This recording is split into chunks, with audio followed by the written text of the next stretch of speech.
गांव बहुत बड़ा नहीं था, पर घरों में जिंदगी की हर सच्चाई बसती थी। कच्चे रास्तों पर चलते लोग, मिट्टी के घरों से उठता धुआं और चौपालों पर गूंजती किस्मत की बातें, सब कुछ जैसे रोज वही था। पर हर दिन कुछ बदल भी जाता था। इसी गांव में एक सौदागर रहता था। लोग उसे धनवान कहते थे, क्योंकि उसके घर में कभी कमी नहीं दिखी थी।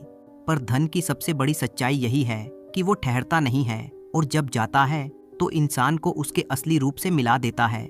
सौदागर का एक ही पुत्र था। उसका नाम रघुवर था। वो एक सामान्य युवक था और अपनी इच्छाओं में उलझा रहता था। उसका विवाह पहले ही हो चुका था। उसकी पहली पत्नी सौदागर की ही बिरादरी की थी। वो सीधी सादी, घरेलू और संस्कारों में पली बड़ी थी। उसमें वैसे तो कोई कमी नहीं थी, पर वो सुंदर नहीं थी, लेकिन उसमें घर को संभालने की कला थी। वो चूल्हे चौके में लगी रहती, पति की सेवा करती और अपने भाग्य को चुपचाप स्वीकार किए रहती। रघुवर उसे सम्मान तो देता था, पर मन से कभी उसके साथ जुड़ नहीं पाया। उसी गांव में एक नंबरदार भी रहता था। नाम ऊंचा था, पर हालत बेहद खराब थी। उसके पास न अपने खेत थे, न पशु थे और ना ही धन था। कई बार तो ऐसा होता कि 2 वक्त की रोटी भी नसीब नहीं होती थी। लेकिन उस गरीबी में भी उसके पास एक अमूल्य निधि थी। उसकी इकलौती बेटी रूपा। वो इतनी सुंदर थी कि गांव की गलियों में से जब निकलती तो निगाहें उसे देखने के लिए अपने आप ही मुड़ जाती थीं। पर सुंदरता पेट नहीं भरती। कई कई दिन उसके घर चूल्हा नहीं जलता था। माँ बाप और बेटी तीनों फाके करते, पर आत्मसम्मान कभी गिरवी नहीं रखते। रघुवर की नज़र जब रूपा पर पड़ी तो वो उसकी सुंदरता को देखता ही रह गया। पहले ये केवल आकर्षण था, फिर मन की बेचैनी और धीरे धीरे ये चाहत जिद में बदल गई। उसे लगने लगा कि उसकी अधूरी जिंदगी इस लड़की के आने से पूरी हो जाएगी। उसने अपने पिता से बात की। सौदागर घबरा गया। समाज क्या कहेगा, पहली पत्नी का क्या होगा, और ऊपर से नंबरदार की गरीबी, सब कुछ उसके सामने था। पर बेटे की जिद के आगे वो झुक गया। डरते डरते वो नंबरदार के पास गया, अपनी बात रखी, सिर झुकाया और अपमान भी सहा। नंबरदार ने साफ शब्दों में कहा कि उसकी बेटी भूखी नहीं मरेगी। अगर विवाह होता है तो उसके खाने पीने और खर्च की जिम्मेदारी सौदागर को लेनी होगी। सौदागर ने विवश होकर शर्त मान ली और इस तरह रघुवर का दूसरा विवाह हो गया। रूपा सुंदर होने के साथ साथ समझदार भी थी। रूपा ने कभी ज्यादा मांग नहीं की थी, बस इतना चाहा था कि घर में रोटी हो और उसका आत्मसम्मान बना रहे। शुरू शुरू में सब ठीक रहा। सौदागर ने दोनों घरों का खर्च उठाया, 2 चूल्हे जले, 2 परिवार खाना खाए। लेकिन समय ने करवट ली। व्यापार में घाटा हुआ, कर्ज बढ़ता गया और एक दिन ऐसा आया जब सौदागर के घर अनाज खत्म हो गया। अब वही घर जहां कभी कमी नहीं थी, वहां भूख ने दस्तक दे दी। इस सब का बोझ रघुवर पर आ गिरा। पहली पत्नी ताने देती, तुम्हारी वजह से ये दिन देखना पड़ रहा है। दूसरी पत्नी चुप रहती, पर गांव के लोग बोलते, एक पत्नी तो तुमसे संभलती नहीं थी, तो दूसरी क्यों ले आए। रघुवर के भीतर कड़वाहट भरती चली गई। उसे लगने लगा कि उसकी जिंदगी एक ऐसे बोझ में बदल गई है जिससे निकलने का कोई रास्ता नहीं है। एक रात उसी कड़वाहट ने उसे एक भयानक रास्ता दिखाया। फिर उसने खुद को समझाया और अंत में उसने उसे मान लिया। अगले दिन उसने दोनों पत्नियों से कहा कि वो उन्हें ननिहाल ले जाएगा। दोनों ने उस पर भरोसा किया। अगली सुबह वे तीनों ननिहाल के लिए निकल पड़े। रास्ते में जंगल पड़ा। दिन ढल गया, रात घिर आई। थकान से चूर दोनों पत्नी वहीं सो गईं। आधी रात को रघुवर उठा। उसने एक पत्नी के सिरहाने 2 धारी डंडा खड़ा कर दिया। अपने बिस्तर में बड़ी मोटी सी लकड़ी रखी, उस पर चादर डाल दी और बिना पीछे देखे चलता हुआ अंधेरे में खो गया। सुबह हुई, पंछियों की आवाज आई, सूरज निकला, पर पति नहीं था। पहली पत्नी रोने चिल्लाने लगी। दूसरी पत्नी ने चारों ओर देखा, बिस्तर में बड़ी मोटी सी लकड़ी देखी और सच्चाई समझ गई। उसकी आंखों में आंसू थे, लेकिन आवाज में दृढ़ता थी। उसने कहा, रघुवर हमें छोड़कर भाग गया है। बहुत देर तक वे जंगल में बैठी रहीं, लेकिन उनका पति लौटकर नहीं आया। तब रूपा ने कहा, अब हमारे पास एक ही रास्ता है, हम में से कोई एक पुरुष बनकर मेहनत करे और रोटी कमाए। पहली पत्नी ने अपनी असमर्थता स्वीकार कर ली। रूपा ने अपने आंसू पोंछे। उसने तय कर लिया कि अब रोना नहीं है। उसके झोले में पति रघुवर के वस्त्र पड़े हुए थे। उसने पुरुषों के वस्त्र पहने, बाल बांधे, हाथ में 2 धारी डंडा लिया और जंगल से बाहर निकल पड़ी। बनिए कि बेटी को भी साथ ले लिया और रूपा ने पीछे मुड़कर नहीं देखा। उसे नहीं पता था कि यही कदम उसे एक नया नाम, नई पहचान और एक ऐसे भविष्य की ओर ले जा रहा है जहां वो सिर्फ एक छोड़ी हुई पत्नी नहीं बल्कि अपनी किस्मत की निर्माता बनेगी। जंगल की सीमा पीछे छूट चुकी थी, लेकिन रूपा के भीतर का भय अभी पूरी तरह मरा नहीं था। पुरुषों के वस्त्र शरीर पर थे, हाथ में 2 धारी डंडा था, पर मन के किसी कोने में वो अब भी वही स्त्री थी जिसे कुछ ही घंटों पहले उसके पति ने धोखे से जंगल में छोड़ दिया था। हर कदम के साथ उसने खुद से कहा, या तो वो जिंदगी को जीतेगी या फिर भूख और अपमान से मर जाएगी। दिन भर चलते चलते शाम ढल गई। रास्ते में जो भी मिला, रूपा ने उससे सिर झुकाकर बात की, आवाज को भारी रखने की कोशिश की और आंखों को नीचे की ओर रखा। उसे डर था कि कहीं उसकी पहचान खुल न जाए। रात होते होते वो और उसकी सौतन एक नगर में पहुंच गई थी। उन्होंने एक कमरा किराए पर लिया। मकान मालकिन एक अधेड़ उम्र की औरत थी, जिसने बस इतना देखा कि सामने एक दुबला पतला युवक और एक औरत खड़े हैं। युवक की आंखों में थकान है और जेब में ज्यादा कुछ नहीं है।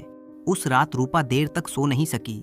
पुरुषों के वस्त्रों में लिपटे उस शरीर के भीतर विचारों का तूफान था। आखिर सुबह होते होते उसने एक नाम चुना, रूप सुंदर। यही नाम अब उसकी ढाल भी था और उसकी पहचान भी। उसने तय कर लिया कि अब वो उसी नाम से जिएगी, उसी नाम से काम करेगी और उसी नाम से अपनी किस्मत बदलेगी। उस नगर में एक राजा रहता था जिसके दरबार की एक अनोखी परंपरा थी। वो रात को दरबार लगाता था और कोई भी व्यक्ति अपने दुख, अपनी समस्या या अपनी फरियाद लेकर वहां आ सकता था। रूप सुंदर कई रातों तक वहां जाती रही। वो चुपचाप जाकर एक कोने में बैठ जाती और बिना कुछ कहे लौट आती। वो देखती, सुनती और समझती रही। दरबार में लोगों के चेहरे, उनकी चालें और राजा का स्वभाव, सब कुछ वो ध्यान से परख रही थी। एक रात राजा की नजर उस पर पड़ी। उसे अचरज हुआ कि ये अजनबी युवक रोज आता है पर कभी कुछ कहता नहीं। राजा ने अपने मंत्री से कहा कि उस व्यक्ति पर नजर रखी जाए। अगली रात जैसे ही रूप सुंदर दरबार में पहुंची, उसे सीधे राजा के सामने ले जाया गया। राजा ने उससे पूछा कि वो कौन है और क्यों रोज दरबार में आता है। रूप सुंदर ने कहा कि वो मेहनत करके रोजी कमाना चाहता है और राजा की सेवा में रहना चाहता है। राजा ने उसे अपने घोड़ों की देखभाल का काम सौंप दिया। जब मजदूरी की बात आई तो रूप सुंदर ने बस इतना मांगा कि उसे रोज 2 सेर आटा दिया जाए। ये सुनकर दरबार में लोग हंसे, पर राजा मुस्कुरा दिया। उसे लगा कि ये युवक अजीब है पर सच्चा है। रूप सुंदर घोड़ों की सेवा पूरे मन से करने लगी। वो सुबह से रात तक मेहनत करती बिना शिकायत के। 2 सेर आटे में से वो थोड़ा आटा बनिए की बेटी के लिए रख देती, थोड़ा खुद के लिए और बाकी बेचकर अपने छोटे मोटे खर्च पूरे करती। धीरे धीरे नगर में उसकी पहचान बनने लगी। राजा भी उससे प्रसन्न रहने लगा। समय के साथ उसका नाम बदल गया। लोग उसे दुसेर मल्ल कहने लगे, क्योंकि वो रोज 2 सेर आटा ही लेता था, लेकिन काम 10 आदमियों जितना करता था। दिन बीतते गए।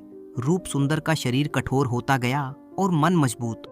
अब वो खुद को आईने में देखती तो उसमें वही डरपोक स्त्री नहीं दिखती थी। उसे लगने लगा था कि शायद किस्मत ने उसे तोड़ा नहीं बल्कि मजबूत बनाया है। एक दिन राजा ने प्रसन्न होकर उसे शिकार पर साथ चलने को कहा। रूप सुंदर ने अपने साथ पानी का घड़ा, चूरी का बर्तन, थोड़ा भुना मांस और मदिरा रख ली। पूरे दिन जंगल में भटकने के बाद भी शिकार नहीं मिला। गर्मी के कारण राजा प्यास और भूख से बेहाल हो गया। उसने मजाक में कहा कि अगर रूप सुंदर उसे पानी पिला दे तो वो उसे राज्य का 4था भाग दे देगा। रूप सुंदर ने हंसते हुए पानी पिला दिया। थोड़ी देर बाद राजा ने छुरी मांगी, फिर मांस और मदिरा की इच्छा जताई। हर बार रूप सुंदर ने राजा की इच्छा पूरी की। राजा अब केवल प्रसन्न नहीं था बल्कि चकित भी था। उसे लगने लगा कि ये युवक साधारण नहीं है। रात होते होते वे दोनों महल की ओर लौटने लगे। रास्ते में उन्हें एक वृद्धा मिली जो अपने पुत्र की लाश को उतारने की विनती कर रही थी। रूप सुंदर ने दया करके उसकी सहायता की, लेकिन वही वृद्धा एक भयानक डायन निकली। रूप सुंदर ने बिना डरे अपने 2 धारी डंडे से उसे मार डाला। उस डंडे में डायन के घाघरे का एक टुकड़ा फंस गया। जब वो घर लौटी तो उसने डंडा बनिए की बेटी को दे दिया और सख्त हिदायत दी कि उस टुकड़े को कभी ना हटाए। कुछ ही समय में उनके साधारण वस्त्र सोने चांदी से जड़े हुए चमकदार कपड़ों में बदल गए। अब उनकी गरीबी दूर हो चुकी थी। सोने चांदी से जड़े वस्त्रों की चमक धीरे धीरे पूरे नगर में फैल गई। लोग उसके घर की ओर देखने लगे, फुसफुसाने लगे और तुलना करने लगे। वही लोग जो कभी दुसेर मल्ल को 2 सेर आटे वाला मामूली सेवक समझते थे, अब उसे आदर से देखने लगे थे। इन्हीं दिनों राजा ने नया विवाह किया। नई रानी के आगमन पर पूरे नगर में उत्सव का माहौल था। नगर की औरतें रानी को देखने महल पहुंची। रानी को देखते समय भीड़ में किसी ने सहज ही कह दिया कि रानी सुंदर तो है, पर दुसेर मल्ल की पत्नी के वस्त्रों जैसी आभा उसमें नहीं है। ये बात हंसी में कही गई थी, पर शब्द तीर की तरह रानी के मन में चुभ गए। रानी के भीतर ईर्ष्या ने जन्म लिया। उसने उसी रात चादर ओढ़ ली और मौन धारण कर लिया। राजा ने कारण पूछा, पर रानी चुप रही। तीसरी बार पूछने पर रानी ने कहा कि वो तभी जीवित रह पाएगी जब राजा उसे दुसेर मल्ल की पत्नी जैसे वस्त्र लाकर देगा। राजा घबरा गया। उसने तुरंत आदेश दिया, दुसेर मल्ले, मुझे अपनी पत्नी जैसे वस्त्र लाकर दो, नहीं तो तुम्हें कोल्हू में पिसवा दिया जाएगा। ये आदेश रूप सुंदर के लिए वज्रपात था। वो घर लौटी। उसकी आंखों में पहली बार असहायता झलक रही थी। उसने बनिए की बेटी को सब कुछ बताया और उस जादुई डंडे की याद दिलाई जिसके टुकड़े को हटाने से उसने मना किया था। वो 2 धारी डंडा लेकर फिर से अनजाने रास्तों की ओर चल पड़ी। नगर से बाहर एक चिता जल रही थी। उसके पास कुछ लोग पहरा दे रहे थे। रूप सुंदर ने कारण पूछा तो पता चला कि एक साहूकार के इकलौते पुत्र की मृत्यु हो गई है। लोग डर रहे थे कि कोई तांत्रिक उसकी अस्थियों से जादू न कर ले। रूप सुंदर ने स्वयं पहरा देने का जिम्मा लिया। आधी रात को एक भयानक दैत्य आया और मृत शरीर में रक्त का छींटा देकर उसे जीवित करने लगा। उसी क्षण रूप सुंदर ने डंडे से दैत्य का अंत कर दिया। वो जीवित हुए युवक को लेकर साहूकार के घर पहुंची। दरवाजे बंद थे। घर वाले डर से चुप थे। अंत में साहूकार की छोटी बेटी ने साहस करके दरवाजा खोला। भाई को जीवित देखकर घर में प्रसन्नता की लहर दौड़ गई। साहूकार ने रूप सुंदर से कुछ भी मांगने को कहा। रूप सुंदर ने नवविवाहिता के वस्त्र मांगे और साथ ही साहूकार की बेटी का हाथ भी मांगा। दोनों मांगे स्वीकार कर ली गईं। वो लड़की को और वस्त्र लेकर आगे की ओर चल पड़ा। आगे एक लड़की बैठी हुई थी।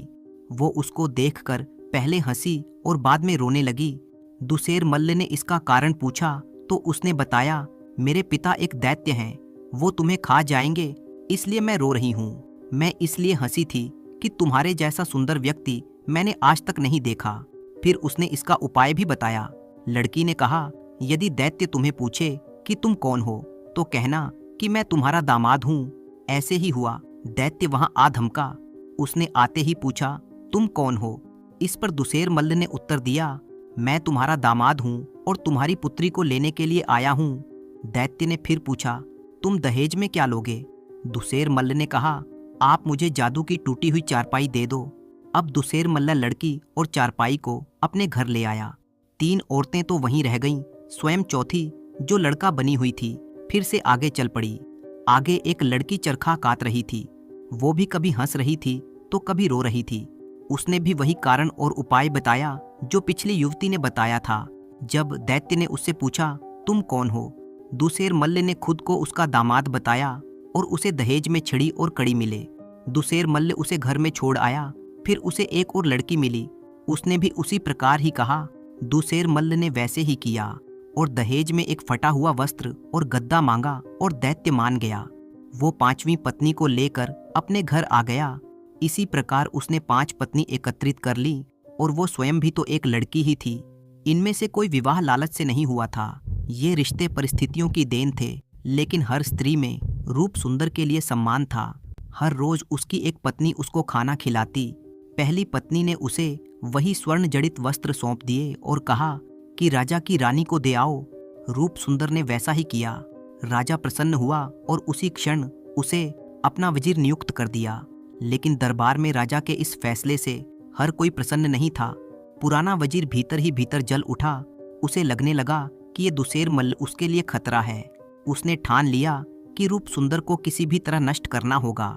रूप सुंदर के जीवन में अब बहुत कुछ बदल चुका था। दरबार में उसका मान था, नगर में नाम और घर में समृद्धि, पर मन के भीतर अब भी एक सूना कोना था। वो कोना जहाँ कभी एक स्त्री हुआ करती थी, जिसे जंगल में छोड़ दिया गया था, जिसने रोने के बजाय पुरुष का वेश धारण किया था और जिसने अपने आंसुओं को ताकत बना लिया था। 5 औरतें उसके जीवन में आ चुकी थीं, पर उन सब के साथ उसका संबंध परिस्थिति और कर्तव्य का था, ना कि हृदय का। जब रूप सुंदर वजीर बना, साजिशें बढ़ीं और पुराने वजीर ने राजा के कान भरे कि रूप सुंदर की योग्यताओं की सच्ची परीक्षा होनी चाहिए। राजा, जो अब रूप सुंदर को असाधारण मानने लगा था, इस बात पर सहमत हो गया। उसी रात रूप सुंदर को बुलाया गया और आदेश दिया गया कि वो रातों रात गंगा से जल लाकर राजा को पिलाए। ये सुनते ही दरबार में सन्नाटा छा गया। सब जानते थे कि ये असंभव है। रूप सुंदर बिना कुछ कहे घर लौट आया। उसके चेहरे पर थकान थी, लेकिन भय नहीं। उस रात जिस पत्नी के घर उसे भोजन करना था, वो वही थी जिसे दहेज में टूटी हुई चारपाई मिली थी। उसने रूप सुंदर की आंखों में प्रश्न देखा और सब समझ गई। उसने कहा कि ये काम कठिन नहीं है, वो चारपाई इसीलिए मिली थी। रूप सुंदर ने चारपाई पर बैठकर मटका रखा और आदेश दिया। चारपाई हवा में उड़ चली। रात के अंधेरे को चीरती हुई वो गंगा के तट तक पहुंची और भोर होने से पहले ही रूप सुंदर राजा के सामने गंगा जल लेकर खड़ा था। वजीर ये देखकर भीतर ही भीतर जल उठा, लेकिन उसने हार नहीं मानी। उसने राजा से कहा कि अब रूप सुंदर से रातों रात कुआं खुदवाया जाए। राजा ने फिर आदेश दिया। रूप सुंदर घर लौटा। इस बार छड़ी कड़ी वाली पत्नी के पास गया और उसने सारी बात कही। पत्नी ने छड़ी और कड़ी उसके हाथ में थमा दी। खुले मैदान में रूप सुंदर ने जैसे ही आदेश दिया, धरती खुद ब खुद खोदने लगी। सुबह तक एक गहरा कुआं तैयार था और राजा ने उसका पानी पिया। अब वजीर को यह समझ आ गया कि रूप सुंदर को साधारण तरीकों से नहीं मारा जा सकता। उसके मन में एक घातक योजना बनी। उसने राजा से कहा कि रूप सुंदर को अपने पूर्वजों की खबर लाने भेजो। राजा ने अनजाने में ये आदेश भी दे दिया। रूप सुंदर घर आया। उस दिन चौथी पत्नी की बारी थी, वही जिसे दहेज में फटा वस्त्र और गद्दा मिला था।